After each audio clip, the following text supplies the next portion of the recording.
श्रीमद् भगवद गीता ज्ञान की विशेषता। श्रीमद् भगवद गीता अन्य शास्त्रों से छोटा क्यों? गीता तो है ही एक छोटी सी किताब में सबसे पहले। यज्ञ के आदि में भी है जो गीता ज्ञान सुनाया था वो बहुत लंबा चौड़ा था क्या? नहीं, वो ही संस्कृत की गीता और उसके बैठ करके अर्थ करते थे, छोटी सी गीता। और अभी तो देखो कितना विस्तार। ये सिखों का जो गुरु ग्रंथ साहब है ना, ये भी इतना बड़ा है। अभी जो ज्ञान सागर उनका तो और बड़ा होना चाहिए, वो तो सागर हो गया। उनका नहीं, उसका, ये ज्ञान सागर उसका तो और बड़ा होना चाहिए। बड़ा ग्रंथ है। और ये गीता तो है बहुत छोटी। क्यों ऐसे क्यों है? गीता बहुत छोटी क्यों? क्योंकि गीता ज्ञान सुनाने वाला शिव छोटे थे छोटा या बड़ा? संसार में बड़ा होके प्रत्यक्ष होता है या छोटे से छोटा?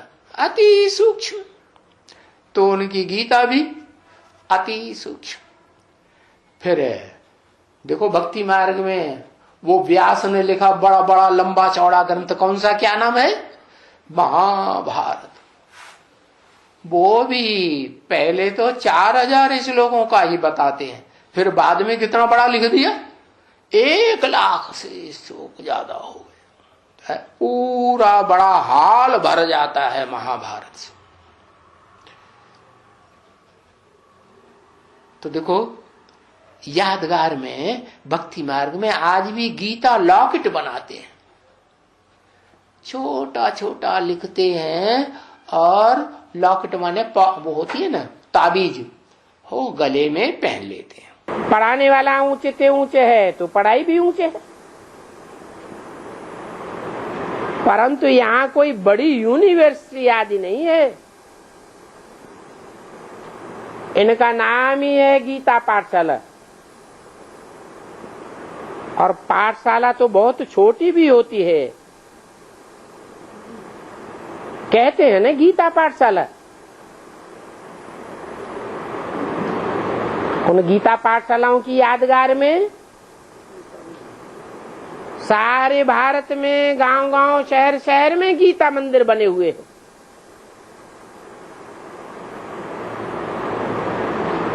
कोई ब्रह्मा कुमारी विद्यालय नहीं बने हुए हैं, गीता मंदिर बने हुए हैं। जरूर भगवान बाप ने आकर के गीता मंदिरों में पढ़ाई होगी। सर्वशास्त्र में गीता है, परंतु और शास्त्रों के मुकाबले वो गीता कितनी छोटी है। और वेद शास्त्र आदि तो कितने बड़े बड़े बनाते हैं।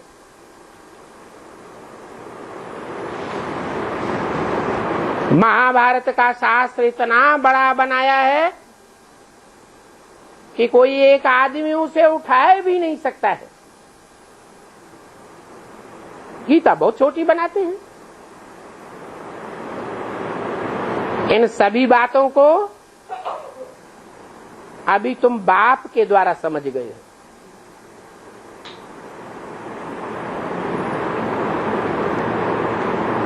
वो गीता तो झूठी गीता है जो मनुष्यों के द्वारा कागज की गीता बनाई गई। उस गीता को कहते हैं गीता माता। भगवान को कहते हैं गीतापति भगवान। कहते हैं परंतु जानते नहीं हैं। वास्तव में माता तो चैतन्य होनी चाहिए। जैसे भगवान छोटे रूप में आता है वो माता भी छोटे रूप में आती है, परंतु बहुत प्रभावशाली है। गीता ज्ञान से प्राप्ति। वो लोग गीता सुनाते हैं, परंतु उनके गीता सुनाने से क्या प्राप्ति होती है वो तो कोई को पता नहीं है। गीता सुनाते ही सुनाते मर जाते हैं, फिर दूसरे जन्म में जाकर के बच्चा बना, फिर तो नहीं सुना सकते। जब बड़े हों, बुजुर्ग बने, गीता पाठी बने, तब फिर दूसरों को सुनावे। यहाँ तो बाप तुम बच्चों को एक ही बार पढ़ाते हैं, जन्म लेने की बात नहीं।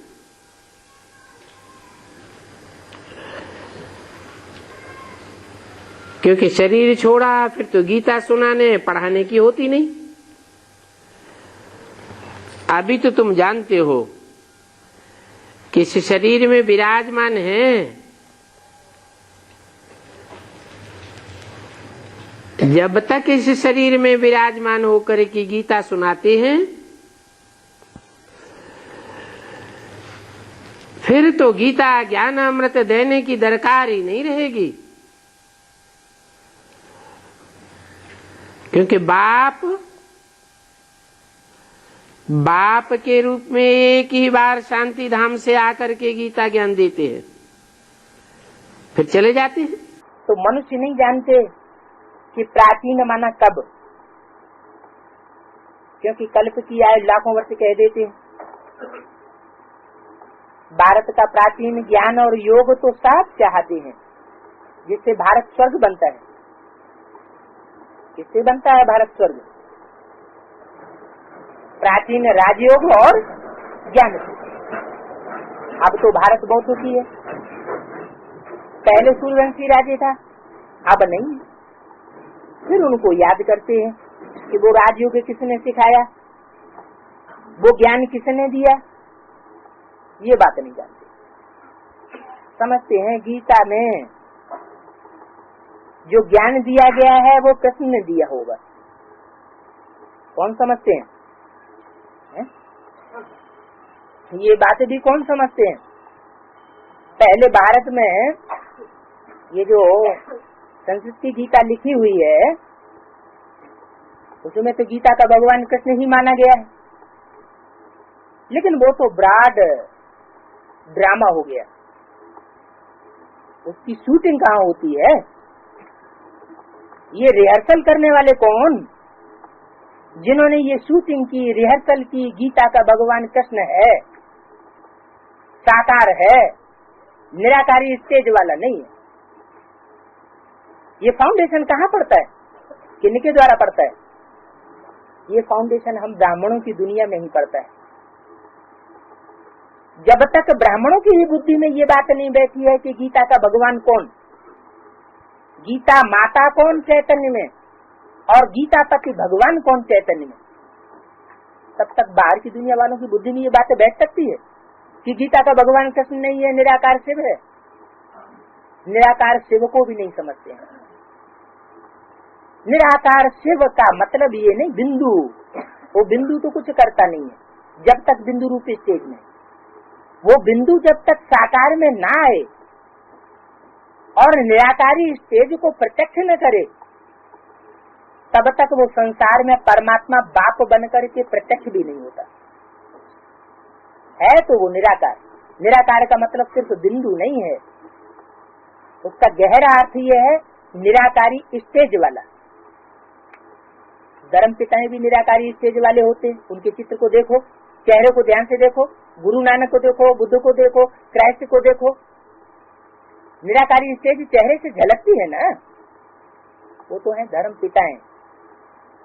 लेकिन उन बापों का भी बाप जब इस सृष्टि पर प्रत्यक्ष होता है आदि सनातन देवी देवता धर्म की स्थापना करने के लिए, तो वो तो कितनी निराकारी स्टेज वाला होगा। एवर लास्टिंग, एवर प्योर कहा जाता है। एवर प्योर का भी कोई प्रूफ चाहिए। निराकारी, निरहंकारी, निर्विकारी का भी प्रूफ चाहिए, सिर्फ कहने की बात नहीं है। तो जो समझते हैं कि गीता में ज्ञान कृष्ण ने दिया होगा, उनको लाखों वर्ष हो गए, इसलिए प्रायलोप हो गया। नहीं तो बाप से वर्षा लेने में बच्चों को कोई भी तकलीफ नहीं होनी चाहिए। बाप के बने तो बच्चे के अधिकारी बने, फिर भी माता पिता टीचर की शिक्षा मिलनी होती है ना। मुक्ति का भी वर्षा चाहिए, इसलिए गुरु करते हैं। परंतु जीवन मुक्ति तो कब कोई हो ही नहीं सकती। जब जीवन बंध का अंत हो तब जीवन मुक्ति की याद हो। जीवन बंध माने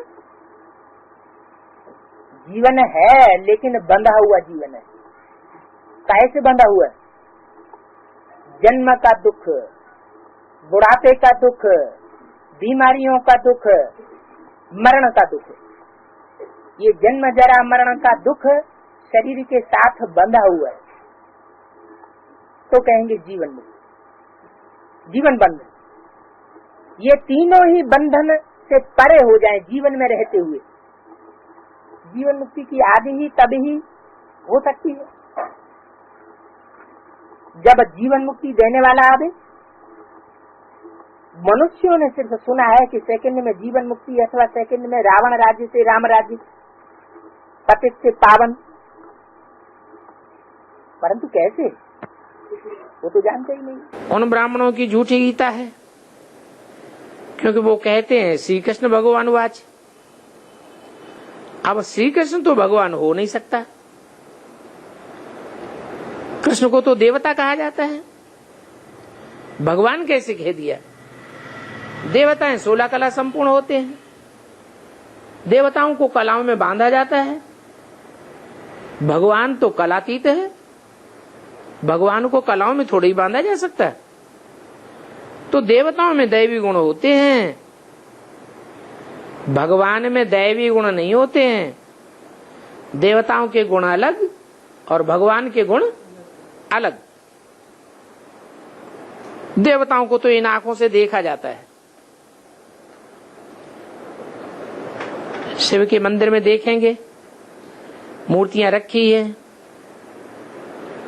परंतु शिव को तो अपना शरीर नहीं है। वो परमात्मा है, परमात्मा अर्थात परमात्मा, ईश्वर, प्रभु, भगवान आदि से कोई अर्थ नहीं निकलता है। परमात्मा अर्थात सुप्रीम आत्मा। तुम तो सुप्रीम नहीं हो, तो फर्क देखो कितना है तुम्हारी आत्मा और उस आत्मा में।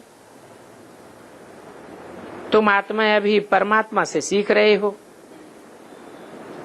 और वो परमात्मा तो कोई से सीखा नहीं है। कृष्ण ने तो बताते हैं शास्त्रों में, संदीपन गुरु को गुरु बनाया, उनसे सीखा। तो देखो ये वंडरफुल बात है, जो शिव बाबा किसी से सीखता नहीं है, उस फादर को हम परमात्मा अर्थात फादर कहते हैं। टीचर भी कहते हैं, गुरु भी कहते हैं, और कोई आत्मा बाप, टीचर, गुरु तीनों नहीं बन सकती। ये तो शिव बाबा ही है, एक ही परमात्मा है, उनको कहा जाता है फादर। 4/11/68 की वाणी का 3रा पेज। तो बच्चों के लिए फादर है, तो फादर है तो टीचर भी चाहिए। वो एक ही फादर है जो टीचर भी है, गुरु भी है। हाँ, ये कहेंगे हर एक को पहले फादर चाहिए, फिर टीचर चाहिए, पिछाड़ी को सदगति के लिए गुरु चाहिए। आजकल तो ठग लेते हैं, कहते हैं बच्चों को भी गुरु कराना चाहिए तो सदगति हो जाए। नहीं तो गुरु हमेशा पिछाड़ी में किया जाता है, वानप्रस्थ होने के बाद गुरु करते हैं। तो बाप भी कहते हैं मैं तुम्हारा बाप टीचर भी बनता हूं, मैं ही तुम्हारा सदगति दाता सदगुरु भी बनता हूं। तो सदगति देने वाला गुरु एक है, बाकी तो अनेक गुरु हैं, सब दुर्गति करने वाले। वो दुर्गति ही देते हैं। सिख लोग कहते भी हैं एक सदगुरु अकाल मूर्त, एक सदगुरु है बाकी सब गुरु हो गए। मैं तो सभी का सदगति दाता हूं। गीता के विषय पर समझाने की युक्ति। तो ये समझाना होता है रावण राज्य और राम राज्य। तो कोई वहां कॉन्फ्रेंस में जाना चाहिए तो भी संस्कृत गीता अच्छी जानते हो तो वो बहुत अच्छा समझा सकते हैं। और तुम्हारी तो सच्ची गीता है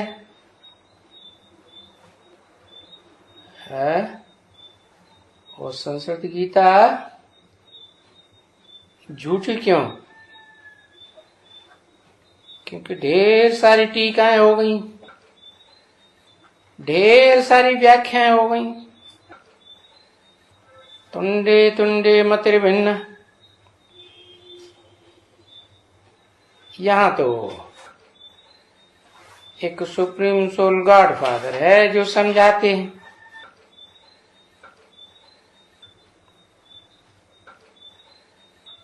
समझा ना? यहाँ कोई वो कृष्ण नहीं समझाते हैं। दुनिया में कोई भी धर्म वाले कृष्ण को गॉड फादर नहीं कहेंगे, नहीं। तो साबित होता है कि उनको कोई भगवान नहीं कहा जाता। जिस भगवान की सभी आत्माएं बच्चे हैं,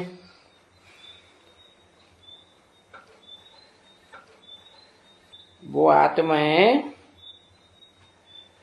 जो बच्चे हैं गॉड फादर के, वो उनको गॉड फादर ही कह के बुलाते हैं।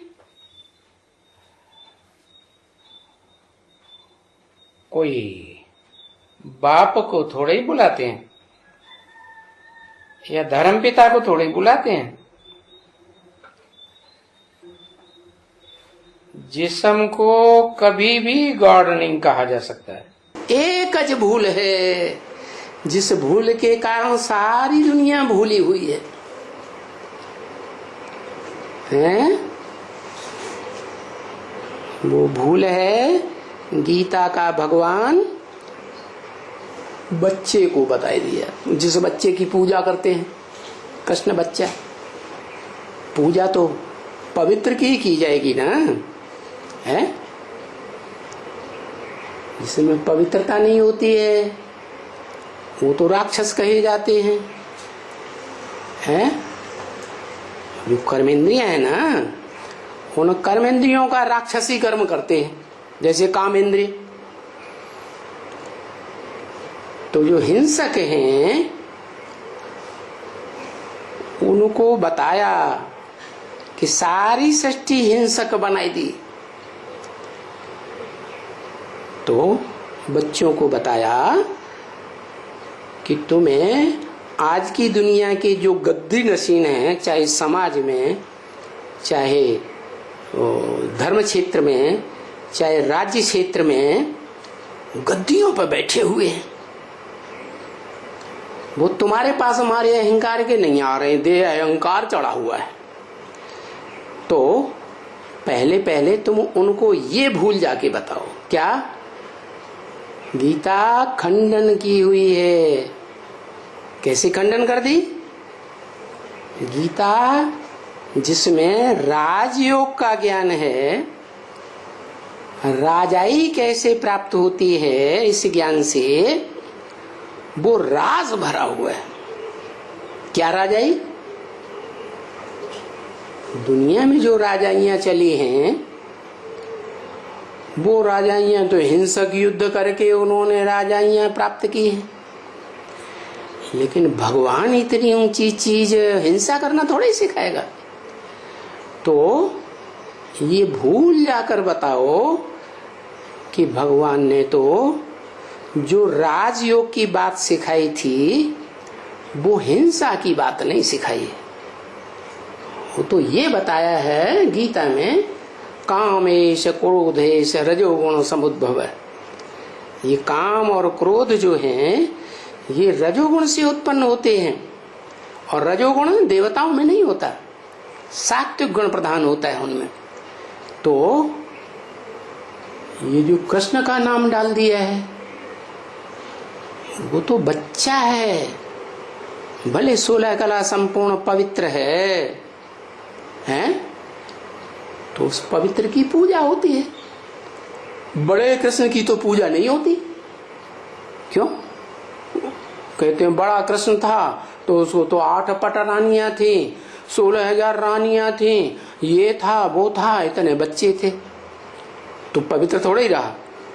तो उस पवित्र की पूजा करते हैं, बच्चा की, वो तो ठीक है, लेकिन बच्चा राज की बातें क्या जानेगा? क्या राज? कि इंद्रियों के ऊपर जीत पाएंगे तो विश्व की बादशाही मिलेगी। इंद्रिय जीते जगत जीत। अब बच्चा इस बातों को क्या जाने कि इंद्रिय को कैसे जीतना होता है? तो ये भूल जाकर उनको बताओ कि गीता में जो कृष्ण का नाम डाल दिया है ये बड़ी भारी भूल हो गई। ये भूल करने से दुनिया के जो और धर्म के धर्म पिताएं और उनके फॉलोअर्स हैं वो कृष्ण को भगवान मानने के लिए बिल्कुल तैयार नहीं होते। दिखलाना है कि इसमें तो ढेर सारे श्लोक हैं जिनसे ये साबित होता है कि भगवान तो निराकार है, अभोक्ता है, अकर्ता है, अजन्मा है। और ये तो तुमने गीता का भगवान कृष्ण को बनाई दिया। वो तो जन्म लेता है, शरीर भी छोड़ता है, उसका तो गुरु भी हुआ। भगवान का कोई गुरु हो सकता है क्या? जैसे ये बड़ी सभाएं होती हैं उनमें ये अच्छी तरह से उनको समझाना पड़े कि व्यास ने भूल की है किस बात की, कि गीता का भगवान साकार कृष्ण है। क्या भूल गई? एक तरफ शास्त्रों में लिख दिया है सतयुग में 16 कला संपूर्ण, त्रेता में 14 कला संपूर्ण, द्वापर में 8 कला संपूर्ण होते हैं। और दूसरी तरफ क्या लिख दिया? द्वापर में जन्म लेने वाला कृष्ण कितने कला संपूर्ण? 16 कला संपूर्ण। जबकि बताते हैं कृष्ण मनुष्य वेश में आया, तो जब कृष्ण मनुष्य वेश में आया तो 16 कला संपूर्ण क्यों? द्वापर में टोटल 16 कलाएं होती ही नहीं है, 8 कलाएं ही तो रह जाती हैं। तो कृष्ण भी कितने कला संपूर्ण होना चाहिए था? है 8 कला संपूर्ण होना। उन्होंने क्या लिख दिया? 16 कला संपूर्ण। तो व्यास ने भूल कर दी है। क्या भूल कर दी है? कि कृष्ण को कहां युग में, कौन से युग में डाल दिया? द्वापर में डाल। भगवान तो माना लेकिन द्वापर युग में डाल दिया। और क्या भूल कर दी? दूसरी भूल कर दी है कि उन्होंने ये नहीं सोचा कि भगवान आएगा तो सृष्टि में कुछ परिवर्तन करके जाएगा, यह सृष्टि और ही नीचे गिरती चली जाएगी। है परिवर्तन करके जाएगा ना। लेकिन भगवान को दिखा दिया द्वापर के अंत में और सृष्टि में आ गया कलयुग महापापी। ये क्या भगवान के आने की निशानी हुई? इससे भगवान साबित होता है? अरे वो तो धर्म पिताएं भी आए बड़े बड़े इस सृष्टि पर, जो बड़ी बड़ी जनरेशन के मालिक बन के बैठ गए। उनके आने के बाद भी दुनिया है नीचे गिरती गई, और भगवान भी आए उसके बाद भी दुनिया नीचे गिरती जाए तो भगवान कैसे साबित होगा? तो फिर उन दुनिया वालों से पूछना चाहिए गीता का भगवान कब आया था?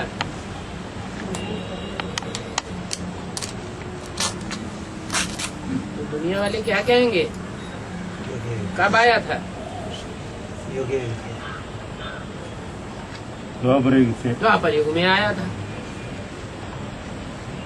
अब द्वापर युग में भगवान आया था तो क्या पापी कलयुग की स्थापना करने आया? भगवान आवेगा तो पापी कलयुग की स्थापना करेगा या पुण्यात्माओं की दुनिया स्थापन करेगा? नहीं तो भगवान के आने का फायदा ही क्या हुआ जब पाप की दुनिया और बढ़ गई? तो उनको जवाब देना पड़ेगा। चलो दुनिया वालों को तो जवाब दे दिया कि द्वापर में नहीं आया।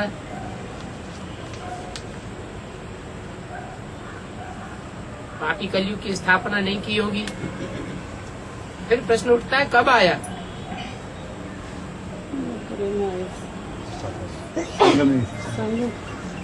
तो जरूर कहेंगे जो 4 युग हैं, चतुर्युगी है, उन चारों युगों में जो तमो प्रधान युग है, पाप का युग है, उसके अंत में ही आया होगा। नहीं तो पाप की दुनिया का अंत कौन करेगा सिवाय भगवान के? गीता में जो लिखा है यदा यदा हि धर्मस्य, धर्म की जब ग्लानि होती है तो कौन से धर्म की ग्लानि होती है?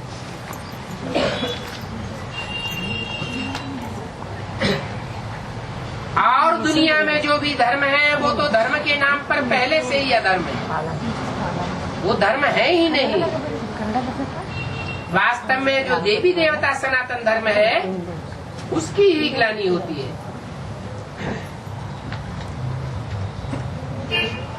लिख दिया है संभवामि युगे युगे, मैं हर युग में आता हूँ। फिर लिख दिया है सर्वव्यापी है। वो लोग इस श्लोक सुना करके फिर क्या अर्थ सुनाते हैं, ये भी तुम बच्चों को देखना चाहिए। वहां जाकर के बोलना चाहिए हम इनका अर्थ नहीं समझते हैं, तो वो फट से सुना देंगे। वो कोई ऐसे थोड़े ही समझेंगे कि ये कोई ब्रह्मा कुमार कुमारियां हैं।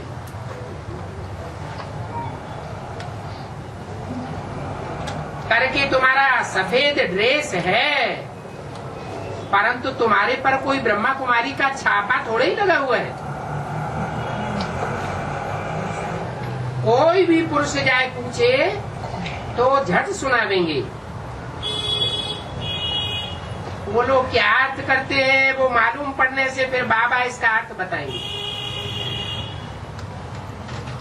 बाबा को समाचार देना चाहिए,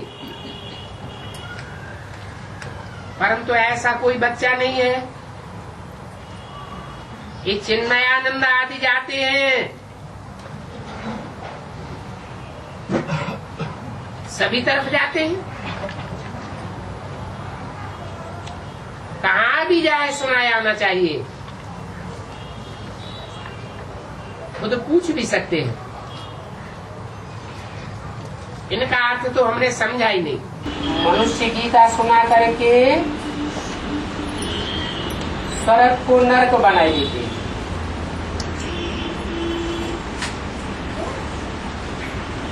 इस पॉइंट पर समझाने के लिए जोर दिया जाता है कि मनुष्यों की सुनाई हुई गीता से स्वर्ग से नरक कैसे बन जाता है, और भगवान जो गीता सुनाते हैं उससे नरक से स्वर्ग बन जाता है। भगवान की गीता से 1 सेकंड में नरक से स्वर्ग बन जाता है, और मनुष्यों की सुनाई हुई गीता से 2500 वर्ष में स्वर्ग से नरक बन जाता है।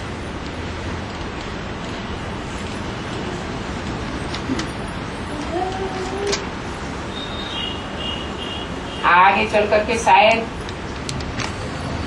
इस बात पर केस हो जाए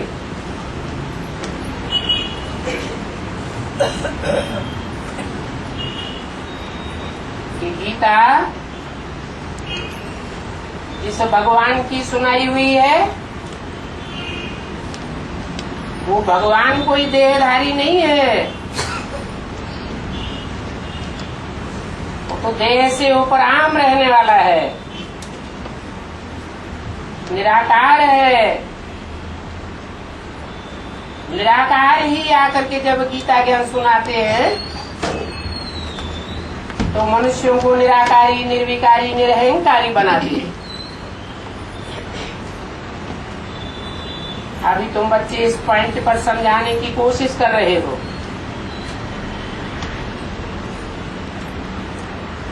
तुम गवर्नमेंट को सुधार रहे हो, नशा होना चाहिए कि हम ब्राह्मण शूद्र गवर्नमेंट को सुधार करके दैवी गवर्नमेंट बनाए रहे। आगे चल करके जब तुम्हारा झाड़ बढ़ता जाएगा तब पीछे महसूस करेंगे इन द्वारा मनुष्य स्वर्ग का मालिक बन सकते हैं। शिव जयंती सो श्रीमद भगवत गीता जयंती, न कि कृष्ण जयंती सो गीता जयंती। झूठी गीता पढ़ते पढ़ते मनुष्य नीचे ही गिरते आए और बाप की समझाने से कितना ऊपर चढ़ते हो।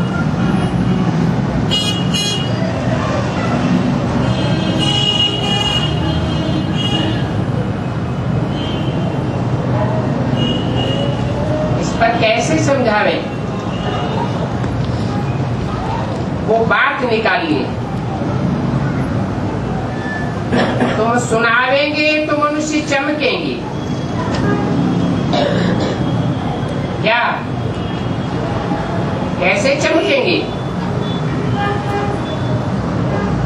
कि वह कृष्ण उर्फ ब्रह्मा की गीता सुनते सुनते मनुष्य नीचे गिरते चले आए।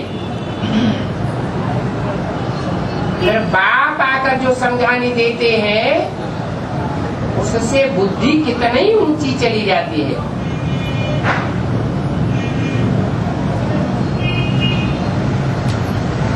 वो चमकेंगे तो तुमको सहन करना है।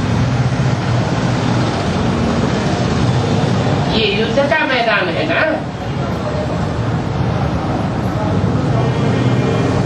विघ्न तो आवेंगे परंतु उनसे डरना नहीं है। श्री कृष्ण उर्फ ब्रह्मा भगवान वाच की गीता जन्म जन्मांतर पढ़ते नीचे उतरती चले आई। बाप तो एक ही बार सुनाते,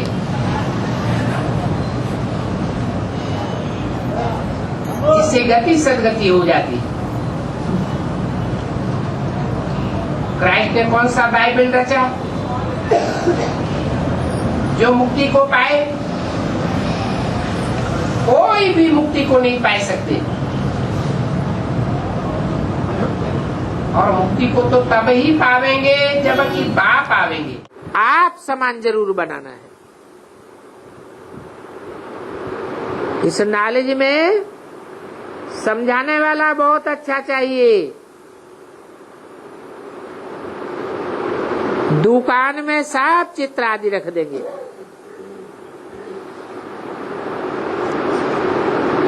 तुम्हारा फर्स्ट क्लास दुकान होगा। बाबा तो है ही जादूगर, बैठे बैठे जादूगरी का काम करते हैं। रत्नागर भी है, कैसे अच्छे अच्छे रत्न गढ़ करके तुमको देते हैं। मनुष्यों ने तो झूठी गीता को कितना ऊंचा रख दिया है। जिस गीता को पढ़ते पढ़ते हम बिल्कुल झूठे बन पड़े, झूठ खंड के मालिक बन पड़े। अब इस सच्ची गीता से हम सचखंड के मालिक बनते हैं।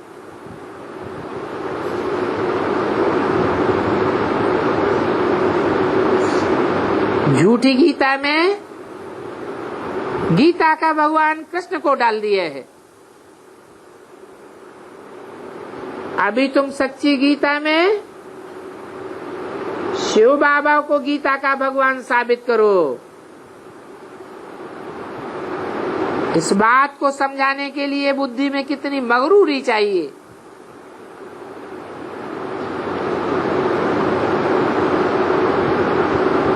ऐसी सर्विस का नशा बहुत होना चाहिए।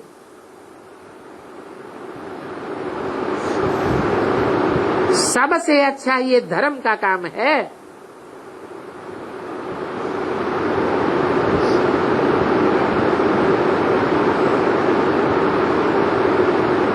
कौन सा काम बताया? सिद्ध करो गीता का भगवान कौन है, कृष्ण है या शिव बाबा है। यथा राजा धर्मात्मा तथा प्रजा। सतयुग में थे ही धर्मात्मा राजा रानी, यहाँ तो सभी पापात्माएं हैं। तो वहां लाइब्रेरी में बैठ करके सर्विस करनी चाहिए। यहाँ से समझ करके फिर वहां जाए करके समझाना है।